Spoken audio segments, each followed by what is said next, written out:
গোটা পৃথিবীতে এখন মুমিনের ঈমান নিয়ে খেলা হচ্ছে। মুমিনের ঈমানের অবস্থা নিয়ে এখন তারা তামাশা করতেছে গোটা পৃথিবী।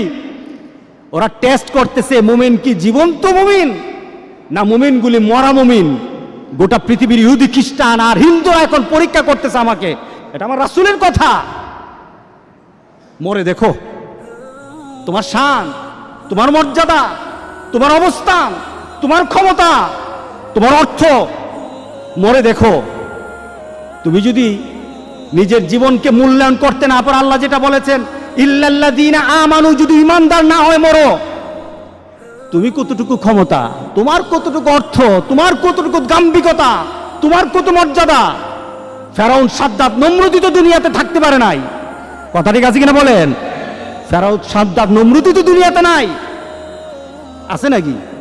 ফেরাউনের বাড়ি আছে, সাদ্দাতের বাড়ি আছে, সম্পদ ছিল কিনা বলেন? সবই তো ছিল, কিন্তু তারা কি লাভবান না ক্ষতির মধ্যে আছে? ক্ষতির মধ্যে আছে। আল্লাহু আকবার, আল্লাহু আকবার। ইল্লাল্লাযীনা আমানু, যারা ঈমানদার, আল্লাহ বলেন তার কোনো ক্ষতি হবে না। একটা মুমিন যদি চিন্তা করে আমি এখানে কেন আসলাম, কেন এলাম পৃথিবীতে, আমাকে কি করতে হবে, আর আমার পরবর্তী ডেস্টিনেশন কোথায়, আমি পরবর্তীতে কোথায় যাব, এই তিনটা চিন্তা কোনো বান্দা যদি ধারণ করে, আল্লাহ সুবহানাহু ওয়া তাআলা তার আখিরাতকে গুছিয়ে দিবেন। আমাদের জীবনটা কেমন, আমাদের জীবনটা সম্পর্কে আমরা কি চিন্তা করতে পারি? কোনো ব্যক্তি হাতের মধ্যে বরফ নিল, বরফটা হাতে ধরে রাখলে সে যতক্ষণ পর্যন্ত বরফের দিকে তাকিয়ে থাকে, সে চিন্তা করে আমার ব্যবসা হবে, আমার হাতে বরফ আছে। বলেন তো দেখি বরফ কি থাকবে? হ্যাঁ, ধরে রাখুন তো বরফ, কতক্ষণ পর কি হবে? বরফ আর পাওয়া যাবে না, বরফ আর থাকবে না তার হাতে। মানুষের জীবনটা তেমন। আপনি বরফ হাতে নিয়ে রেখেছেন, আপনার জীবনটা একটা বরফের মতো, হাতে বরফ, আপনার বরফ কিন্তু গলে যাচ্ছে। কিভাবে যাচ্ছে? এক একটা মুহররম মাস চলে আসে, 1441 সাল ছিল, চলে গেছে, বরফ গলে গেছে। 1442 সাল এসেছে, আনন্দ হওয়ার কিছু নেই, বরফ কিন্তু গলে গেছে। সুবহানাল্লাহ, আপনার বরফ কিন্তু গলছে। একজনকে বলা হলো যে আমাকে নোটিশ করে দিও, আমাকে জানিয়ে দিন। আল্লাহর কাছে বলল দাউদ আলাইহিস সালাম, রব্বুল আলামিন আমার শেষ মুহূর্তটা আমাকে জানিয়ে দিও, শেষ মুহূর্তটা আমাকে জানিয়ে দিও, আমার জীবনের শেষ মুহূর্তটা আমাকে একটু নোটিশ করে দিও। আজরাইল আলাইহিস সালাম উপস্থিত। কি ব্যাপার? আমি না বলেছিলাম যে আমাকে একটু জানানোর জন্য, আপনি কখন আসবেন, আমার জীবনের শেষ মুহূর্তটা জানানোর জন্য বলেছিলাম। কোনো জানানো আগে থেকে রিমাইন্ডিং ব্যতীত আমার কাছে চলে আসলেন, ব্যাপারটা কি? আজরাইল আলাইহিস সালাম বললেন কথা আছে। আপনার দাঁতের অবস্থা কি? নাই, একটা রিমাইন্ডিং। চোখের অবস্থা কি? আগের মতো দেখি না, আরেকটা রিমাইন্ডিং। আপনার শরীরের শক্তি কোথায়? হারিয়ে গেছে, আরেকটা রিমাইন্ডিং। কে বলেন? দাড়িগুলি পেকে গেছে, তার মানে এই নয় তুমি আরো চিন্তা করতেই থাকবে, চলতেই থাকবো।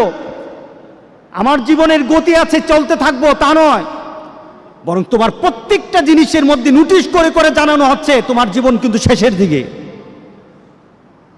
এটাই তো আমাদের বৎসর গণনা, এটাই তো আমাদের জীবনের গণনা, এটাই তো আমার নতুন বৎসর আমাকে এই সংবাদ দেয়।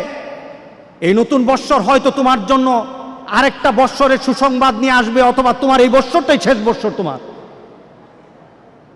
1441 হিজরি ছিল অনেকের জন্য আবার আনন্দের বিষয়। কাদের জন্য আনন্দ? কে আনন্দ করতে পারবে?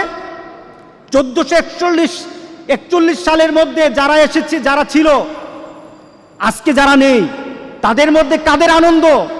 তাদেরই আনন্দ যারা আল্লাহ সুবহানাহু ওয়া তাআলার সেই কথার সাথে নিজেকে মিলিয়ে নিয়েছে। ওয়ালাস, সময়ের কসম,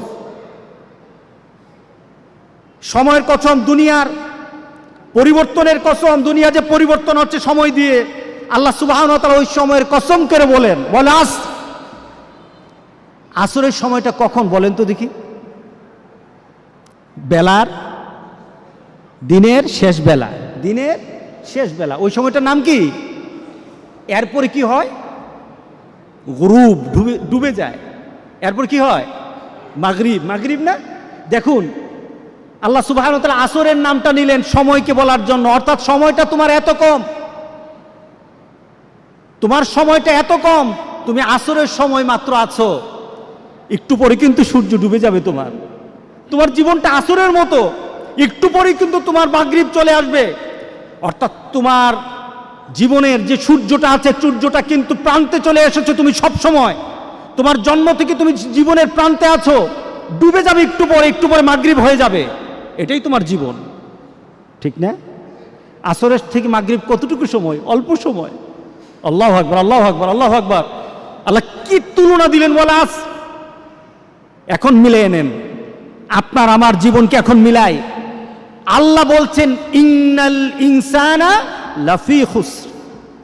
প্রত্যেকটি মানুষ, প্রত্যেকটি মানব, ইনসান বলা হয়েছে, হিউম্যান কাইন্ড, প্রত্যেকটি মানুষ আল্লাহ বলছেন ক্ষতিগ্রস্ত, সবাই ক্ষতির মধ্যে আছে। আমরা ক্ষতিতে আছি কিনা বলেন? গত বছর 1441 সাল যখন আসে, আপনার দেহের মধ্যে কিন্তু একটু শক্তি ছিল, ভালো অবস্থা ছিল। 41-এর মাঝেই বিশাল পরিবর্তন হয়ে গেল গোটা পৃথিবীর। একটা কষ্টদায়ক পরিবেশ আরম্ভ হয়ে গেল। যার সাথে কথা বলি শরীরটা ভালো না, আগে তো শরীরটা ভালো থাকতো, এখন যেন কেন ভালো না, খালি জ্বর উঠে, ঠিক না? আগে তো এত কাশ দিতাম না, এখন খালি কাশি দিলেই মনে করে যে আমার জীবনের অবস্থা এদিক ওদিক হয়ে গেছে। কথা ঠিক আছে কি না? তার মানে কি, আপনি 1441 সাল থেকে এখন আপনি এমন জীবনে চলে আসছেন, আপনি নিজেকে প্রশ্ন করে বলতেছেন আমি ক্ষতিগ্রস্তের মধ্যে, আমার দেহ নষ্ট হয়ে যাচ্ছে, আমার দেহের পরিবর্তন চলে আসতেছে, আমি দুর্বল হয়ে যাচ্ছি, আমার চিন্তা চেতনায় দুর্বল হচ্ছি, আমার ভাবনাতে দুর্বল হচ্ছি, আমি আমলে দুর্বল হয়ে যাচ্ছি। আগের মানুষগুলির আমল শুনলে চোখে পানি চলে আসে, আমি করতে পারছি না, আমি ক্ষতিগ্রস্ত। কে বলেছেন? আল্লাহ সুবহানাহু ওয়া তাআলা বলেছেন ইন্নাল ইনসানা লাফি খুসর। পড়েন ইন্নাল ইনসানা লাফি খুসর। আল্লাহ বলেন না, আমার কিছু বান্দাকে আমি কিন্তু ক্ষতির মধ্যে ফেলে দেব না। আমরা কি পড়তে চাই বলেন তো দেখি? আমরা কি পড়তে চাই যে আল্লাহ বলেছেন আমার কিছু বান্দাকে, তার জীবন, তার যৌবন, তার জীবনের সকল কর্ম, তার আখিরাতকে আমি ক্ষতিগ্রস্তের মধ্যে ফেলে দেব না? আল্লাহু আকবার বলি। আমি তাকে ক্ষতি করব না, দুনিয়া তো ক্ষতি করব না, আখিরাত তো তার ক্ষতি হবে না। ইল্লাল্লাযীনা আমানু ওয়া আমিলুস সালিহাত। মিলাই নেন, ঈমান, যার ঈমান আছে। কি আছে বলেন? আমাদের ঈমান আছে কিনা বলেন? আছে, আলহামদুলিল্লাহ। ঈমানটা কেমন? রাসূল সাল্লাল্লাহু আলাইহি সাল্লামের ঈমানের ব্যাপারে বললেন এমন একটা সময় আমার উম্মতরা পড়ে যাবে, আমার উম্মতরা এমন একটা সময় পড়ে যাবে, তখন হাতের মধ্যে জ্বলন্ত আগুন রাখা, জ্বলন্ত কয়লার আগুন রাখা সহজ হবে, কিন্তু আমার উম্মতগুলির ঈমান বাঁচানো তত কঠিন হয়ে যাবে। এটা সহজ, কিন্তু ঈমান বাঁচানো কঠিন। কে বলেন ঠিক আছে কিনা বলেন? আহা, নতুন ঘটনা, নতুন কথা। আমরা আমাদের বন্ধু বাঁচতে পারি না, আমরা আমাদের ভালোবাসা কিসের সাথে রাখবো সেটা আমরা ভাবতে পারি না। আমরা কিছু ঘটনা শুনলে আমাদের মধ্যে চেতনা সৃষ্টি হয় না, মনে করি আমার জায়গায় আমি আছি, অন্যের জায়গায় অন্য থাকবে। কঠিন, হাতে জ্বলন্ত কয়লা রাখা কঠিন, সহজ হবে। রাসূল বলেছেন ঈমান বাঁচানো কঠিন। আর এটার সময় এখন 1441 সাল চলে গেছে, ক্ষতি হবে না। 1442 সাল চলে যাবে, ক্ষতি হবে না। 1443 সালে সে থাকলে থাকুক, আমার ফয়সালা, আল্লাহর ফয়সালা। আল্লাহ বলেন আমার ফয়সালা হবে। কিন্তু তার মধ্যে যদি ঈমান থাকে তার কোনো ক্ষতি হবে না।